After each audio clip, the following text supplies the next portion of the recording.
પાટણ જિલ્લા કલેક્ટર શ્રીની અધ્યક્ષતામાં જિલ્લા સ્વાગત ફરિયાદ નિવારણ કાર્યક્રમ યોજાયો. પાટણ જિલ્લા સેવા સદન ખાતે જિલ્લા કલેક્ટર શ્રી અરવિંદ વિજયનના અધ્યક્ષસ્થાને જિલ્લા સ્વાગત ફરિયાદ નિવારણ કાર્યક્રમ યોજાયો. પાટણ જિલ્લામાંથી આવેલા અરજદારોએ પોતાની ફરિયાદ જિલ્લા કલેક્ટર સમક્ષ રજૂ કરી હતી.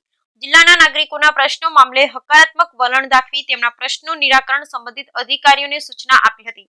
જિલ્લા કક્ષાના સ્વાગત ફરિયાદ નિવારણ કાર્યક્રમમાં 11 અરજદારોએ પોતાના પ્રશ્નો રજૂ કર્યા હતા. જિલ્લા કલેક્ટર શ્રીએ નાગરિકોના પ્રશ્નો અને ફરિયાદ અંગે અરજદારોને રૂબરૂ સાંભળ્યા હતા. જે સંદર્ભે જિલ્લા કલેક્ટર શ્રીએ અરજદારોના પ્રશ્નોનું ઝડપી નિરાકરણ લાવવા સંલગ્ન વિભાગના અધિકારી શ્રીઓને જરૂરી માર્ગદર્શન અને સૂચનાઓ આપી હતી. આ બેઠકમાં જિલ્લા વિકાસ અધિકારી BM પ્રજાપતિ, જિલ્લા પોલીસ વડા શ્રી રવિન્દ્ર પટેલ સહિત વહીવટી તંત્રના ઉચ્ચ અધિકારીઓ ઉપસ્થિત રહ્યા હતા. Bureau report Ramjibhai Raygur, Kankrej, Banaskantha. મારું નામ નાથભાઈ રાઘુભાઈ, ગામ મઘાપુરા, તાલુકો રાધનપુર, જિલ્લો પાટણ.